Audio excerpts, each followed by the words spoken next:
Olá, querido, olá você, a paz do Senhor Jesus. Estamos de posse de mais uma lição, onde nós estamos fechando mais um trimestre de 2021, onde o nosso Deus tem nos agraciado com a oportunidade de sempre estarmos buscando nele a condução do seu Espírito Santo. E o assunto de hoje é voltados os olhos para a bendita esperança. É um assunto extraordinário, excelente, aonde ele traz-nos ao nosso entendimento que os nossos olhos ele estão voltados para a bendita esperança, a esperança da volta de Jesus. Jesus ele fez promessas que ele não nos deixaria órfão, que ele enviaria o Espírito Santo da verdade, que nos traria esclarecimentos acerca de tudo aquilo quanto nós temos estudado. E uma coisa importante, em João 14, ele ratifica que ele levaria-nos para ele mesmo, para que onde ele estivesse, nós também estivéssemos com ele. Onde eu estiver, estejais vós também. Isso é uma proposta, uma promessa do Senhor Jesus. Paulo, escrevendo aos irmãos de Tessalônica, ele diz que os que morreram em Cristo ressuscitarão primeiro, e nós que ficarmos vivos seremos arrebatados. O escritor aos Hebreus, ele diz: o que há de vir, virá e não tardará. Ou seja, há promessas na Bíblia Sagrada que mostram-nos que Jesus ele vai voltar. Então isso aguça a nossa esperança. Estamos nessa expectativa. Quanto mais tempo passa, para muitos pode ser frustração mas para nós isso é motivo de alegria, porque quanto mais tempo passa, mais Jesus aproxima a sua vinda. E essa lição ela vem mostrando isso, corroborando isso, que nós estamos realmente com os nossos olhos voltados para essa bendita esperança. Então não perca a confiança, muito menos a esperança em Deus, porque ele vai voltar. Ele prometeu, e aquele que promete, ele é fiel para cumprir. É importante que o primeiro ponto, ele fala que breve o Senhor virá. Então, esse breve é uma demonstração de uma urgência que o próprio Deus tem de vir buscar os seus filhos. Breve é um curto prazo de tempo, breve, está se aproximando a sua vinda, ou seja, se estava tão distante, agora está mais perto ainda acerca da sua vinda. A vinda de Jesus ela é tão certa quanto a sucessão dos dias das noites, e disso não temos menor dúvida. Esse dia está próximo e os sinais que precederão a vinda de Cristo já estão presentes. Então Jesus ele deixou sinais. Senhor, quando se dará a tua vinda? E ele falou acerca dos sinais da vinda de Jesus. Então alguém pode dizer, mas há muito tempo esses sinais acontecem. O terremoto, a fome, a peste, a guerra, filho contra pai, pai contra filho, nação contra nação, reino contra reino. Agora eu quero te dizer, trazer um sinal de alerta. Nunca se intensificou tanto quanto tem se intensificado nos nossos dias. Os sinais, se eles existiam, agora estão mais intensificados ainda. Então é mais uma comprovação do breve o Senhor virá. Então os sinais eles existem, e nos nossos dias eles têm se intensificado. E um dos maiores sinais, claro e evidente, da volta de Jesus é o amor se esfriando. Muitos abandonaram a sua fé. Muitos esfriaram-se. As pessoas, quando eu falo de esfriamento do amor, não estou falando simplesmente no mundo aí fora. Esse esfriamento, ele é dentro das próprias igrejas. Então é uma demonstração, é uma denúncia de que Jesus realmente está voltando. Mas que o Espírito Santo ele possa te avivar nessa aula e que você possa voltar aos marcos antigos, voltar às bases. A vinda de Cristo, a segunda vinda de Cristo é uma verdade ensinada na Bíblia, inteira e em abundância de detalhes nos evangelhos, nas epístolas. Todos os ramos do cristianismo, eles concordam que Jesus um dia voltará, mas essa unanimidade ela não ocorre no tocante à maneira como isso vai acontecer. Há diversas interpretações sobre o tema que fogem ao escopo da presente lição. Inclui-se na expressão segunda vinda o arrebatamento da igreja, 1 Tessalonicenses 4,15. E a vinda de Jesus em glória, 2 Tessalonicenses 2,8. Quando o Senhor Jesus ascendeu-se ao céu, os varões de branco disseram que ele veria da mesma maneira como subiu. Esse cenário é de sua vinda em glória e não do arrebatamento da igreja. Então nós observamos aqui que há alguma divergência. Todos os ramos do cristianismo, muitos entendem que eles são unânimes na questão da vinda do Senhor Jesus. Mas a segunda vinda de Jesus, ela se dará em duas fases. A primeira fase, em 1 Tessalonicenses 15, nós vamos observar, 4,15, que Jesus ele virá para a igreja. Ele arrebatará a sua igreja. E nós observamos aqui na 2 Tessalonicenses 4,8, quando Jesus virá em glória, a segunda fase da sua segunda vinda. Que a própria palavra de Deus diz que todos os olhos o verá. A primeira fase da segunda vinda de Jesus, ele virá para a igreja. Só a igreja contemplará, porque é o arrebatamento.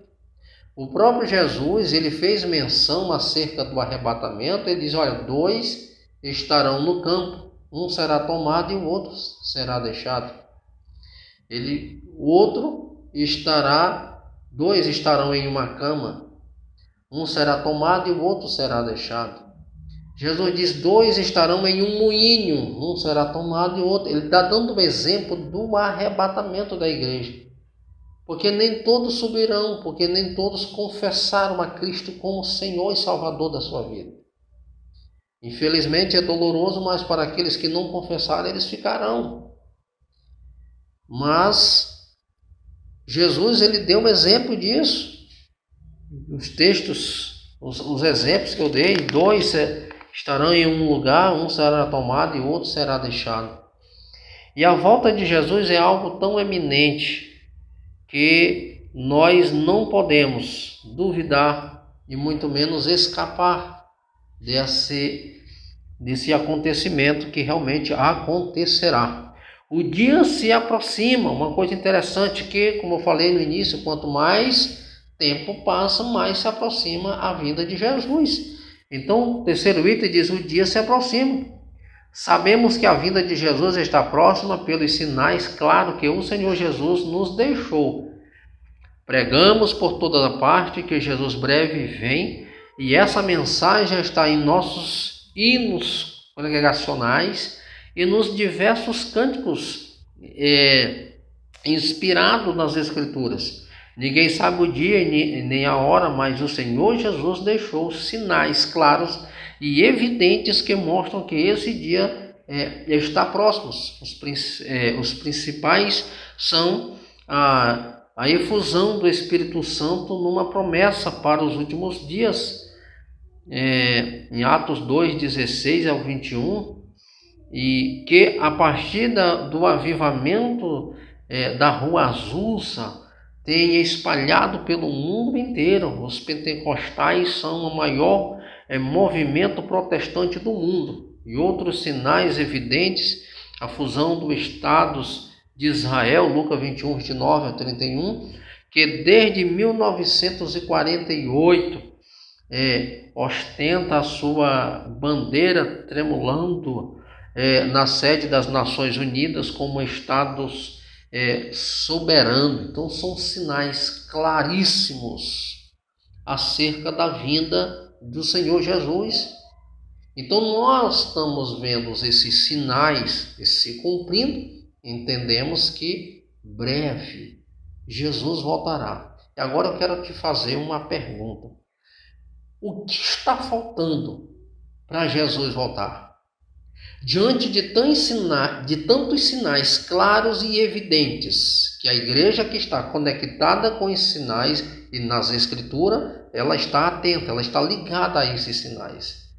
E a minha pergunta, o que é que está faltando para que Jesus volte? Está faltando simplesmente Jesus voltar. Porque os sinais nós temos vistos. As promessas, as profecias, elas têm se cumprido. Mas eu acredito que haverá um despertar, um sacudir da figueira, para que a igreja de Cristo ela seja realmente impactada com o poder de Deus, para que ela possa provar realmente desse bendito e maravilhoso arrebatamento. Queridos, o segundo ponto, ele fala a necessidade de vigilância. Há uma necessidade tão grande de uma vigilância, de estar atentos, de observarmos, de atentarmos, de compreender o que a palavra de Deus ela nos mostra. Ela está apontando realmente o que a palavra de Deus está ensinando. A genuína palavra de Deus ela precisa estar em evidência. Nós observamos que na década de 80, todos os pregadores, eles ministravam acerca da volta de Jesus. Os cristãos sonhavam com os céus, tinham desejo do céu. Pregavam acerca do arrebatamento e aquilo era tão evidente, era tão intrínseco nas suas vidas, que parece que o arrebatamento aconteceria naquele dia. Mas na década de 90, a teologia da prosperidade tirou o homem do céu e colocou o homem na terra, centralizou o homem na terra. Então os homens, mensagens, não estou generalizando, mas boa parte de mensagens é de autoestima. É ensinando o homem como se portar aqui na terra, como viver aqui na terra. Mas a mensagem do arrebatamento, ela tem desaparecido dos púlpitos das igrejas. Parece que as pessoas perderam a esperança. E essa lição, ela traz de volta essa realidade. Que os nossos olhos, eles têm que estar realmente nesta bendita esperança. Que nós não venhamos, como, claro que um contexto é diferente, mas fala de esperança, Jeremias em Lamentações, quero trazer à memória o que me pode dar esperança. Será que, vou fazer aqui uma conjecturação, será que realmente haverá essa necessidade de nós buscarmos na nossa própria memória alguma coisa que nos relacione, que nos dá essa esperança de volta, de um arrebatamento, que a incerteza não venha pairar o nosso coração? Será o próprio Jesus disse, quando o Filho do Homem vier, achará fé na terra? Achará fazendo assim, com esse mesmo vigor, com essa mesma esperança, nesta mesma expectativa? Queridos, que nós venhamos ser despertados. Que haja vigilância realmente para aquilo que a palavra de Deus está nos mostrando.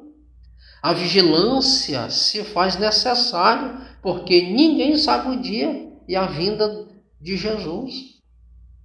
E aí é que há uma necessidade de uma vigilância, porque Jesus ele não deixou marcado, catalogado, corroborado um dia, uma data. Não, ele não deixou. Mas que nós venhamos estar vigilantes. Olha a parábola das 10 virgens. 5 estava realmente preparada para encontrar-se com o noivo. 10 foram ao encontro, mas só 5 entraram, porque realmente as 5 estavam preparadas para ir com o noivo. Há uma necessidade de uma vigilância, porque não sabemos o dia, nós não sabemos a hora. Jesus disse, nem ele sabia, como homem, nem ele sabia. Nem os anjos do céu, mas diz, somente o Pai sabe o dia e a hora. Mas Jesus disse, olha, que nós ficássemos firmes, vigilantes. Vigiai e orai, para que não entreis em tentação. Mantenha-se vigilantes. Não baixe a guarda. Exortação à vigilância. O Senhor Jesus, ele nos exorta com muita ênfase sobre a necessidade da vigilância. Vigiai, pois porque não sabeis que hora há de vir o Senhor. Mateus 24, 44. A razão disso é porque ninguém sabe quando acontecerá a sua vinda. Ninguém sabe. Então, vamos nos manter firmes, sempre com o nosso olhar no alvo. Como o escritor aos Hebreus, ele diz, corramos a carreira que nos está proposta firmemente, olhando para o alvo, para o autor e consumador da nossa fé, que é Cristo Jesus. Mantenha-se firme com os teus olhos no alvo, e você não vai perder o foco. 1000 cairão à tua direita, 2000 à tua esquerda, mas tu não vai ser atingido. Por quê? Porque tu está fixo, com teu olhar fixo no alvo. Não perca o olhar, a esperança. Os alarmes falsos. Muitos líderes e grupos religiosos arriscaram-se em marcar a data de segunda vinda de Cristo. Qualquer coisa que você ouvir acerca de uma data da vinda de Jesus, eu te antecipo logo, é mentira, é falso. Porque o próprio Jesus disse, olha, nem eu sei, nem os anjos, somente o meu Pai. Então qualquer pessoa que vinha com conversas que acerca da vinda de Jesus, aborta logo isso, porque não é verdade. O que nós temos que nos manter é firme, ser vigilante, perseverante, olho no alvo. Aí sim, nós vamos alcançar de Deus o nosso objetivo. Porque na hora que a trombeta tocar, nós subiremos porque estaremos prontos. Estaremos prontos para subir. Vivendo com fidelidade. Seja fiel a Deus. Quando se fala de fidelidade, a primeira coisa que as pessoas pensam é em dízimos e oferta. Faz parte também. Mas a sua fidelidade a Deus, ela é algo primordial. Vivendo com fidelidade, adota um estilo de vida cristã na esperança da vinda de Jesus. Assim como Deus é santo, exige a santidade do seu povo. Da mesma maneira de Deus fiel exige fidelidade de seu povo. Deus é fiel. Eu sempre observo muito em carros, em casas, em ambientes, aquela palavra que todo mundo já conhece. Deus é fiel. Agora, quer saber como é que essa palavra ela faz sentido para nós? Tira Deus e coloca eu. Eu sou fiel para com Deus. Nós já sabemos que Deus é fiel. Deus é fiel e Ele não muda. Agora, assim como Ele é, Ele exige que nós sejamos. Se nós sabemos e temos certeza que Deus é fiel, então Deus espera de nós que nós sejamos fiéis a Ele como Ele é fiel para conosco. A palavra de Deus nos mostra claramente. Ele vela sobre a sua palavra para fazer-a cumprir. Ele vela pela sua palavra. Ele é fiel a Ele e a sua palavra. E se obedecemos a palavra de Deus, Deus ele se mantém fiel para conosco. somos nós com as nossas desobediências que nos afastamos de Deus e manchamos, rotulamos e vinculamos a nossa intimidade com Deus. E Ele quer que nós sejamos fiéis e santos, assim como Ele é. Ou seja, Deus ele nunca vai exigir dos seus filhos aquilo que Ele não possa fazer e que Ele não é, que Ele não representa. Pedro diz assim: sede-vos santo, porque o vosso Senhor é santo. Ou seja, Ele está cobrando de nós aquilo que Ele é. Se Ele cobra de nós fidelidade, é porque Deus é fiel. Então Ele cobra de nós aquilo que Ele é. Por quê, irmãos? Porque se nós estamos em Cristo e a palavra dele está em nós, Ele não exige menos do que isso. Se nós estamos em Cristo e a palavra dele está em nós, ele diz assim: vocês têm que viver. Vocês precisam viver. Vocês precisam me representar bem. Vocês precisam ser fiéis. Honrem a minha palavra, porque eu velo por ela. Então vocês têm que honrar. E quando nós honramos a palavra de Deus, nós estamos sendo fiéis a Ele, como Ele exige, como a palavra de Deus determina que sejamos. Definição: fidelidade é a qualidade de ser cheio de fé. Característica de que o fiel, lealdades, os termos fidelidade, verdade, lealdade, pertencente ao mesmo campo semânticos da Bíblia. Seja o Senhor entre nós, testemunho de verdade e fidelidade. Jeremias 42:5, mostrando toda a boa lealdade. Fidelidade é uma demonstração de fé, lealdade, respeito, constâncias nos compromissos assumidos. Então é isso que Deus exige. Conceito de fidelidade, de verdade. Mostrando toda a boa lealdade, de fidelidade, de uma demonstração de fé, lealdade, respeito e constância nos compromissos. Seja consistente, tenha constância naquilo que recebemos diante dos homens. Que uma coisa que me chama a atenção é que quando as pessoas elas são consagradas, eu como pastor fui consagrado ao trabalho, ao serviço de Deus diante das testemunhas. Então Deus ele tem provas e a igreja tem provas que eu recebi um compromisso diante de Deus. Então eu preciso honrar isso. Eu preciso me comprometer cada vez mais com responsabilidade, com fidelidade, com honestidade. Você que está me ouvindo, que recebeu cargos, você que foi consagrado perante a igreja, na presença de Deus, e tem menosprezado isso, você está desonrando a Deus. E você está desonrando as testemunhas. Que as pessoas testemunharam da honra, do privilégio que você recebeu. Então, quando nós jogamos isso, nós desvalorizamos isso, nós estamos desonrando em primeiro lugar a Deus. E nós estamos desonrando a sua igreja, porque foi diante das testemunhas que nós fomos apresentados, consagrados. Então, há uma responsabilidade múltipla aqui. Diante da igreja, em primeiro lugar, diante de Deus. Que Deus possa, assim, nos guardar. E nós aprendemos a ser fiel a Deus e honrar a Ele no compromisso que assumimos diante de Deus e da igreja. A fidelidade de Deus. A verdade é um dos atributos morais de Deus. Todo e qualquer reflete outras perfeições divinas, entre as quais a fidelidade de Deus. Deus é fiel. A fidelidade de Deus ela é grande. Expressa uma absoluta confiança, cuja a ideia de firmeza, assim como ele cumpriu a promessa da vinda do Salvador do mundo, de igual modo,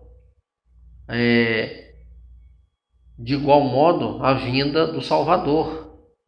Então, a segunda vinda de Cristo podemos considerar como um fato incontestável. O que ele está mostrando é o seguinte: ele prometeu a vinda do Salvador. Muitos profetas do Antigo Testamento falaram acerca da vinda de Jesus.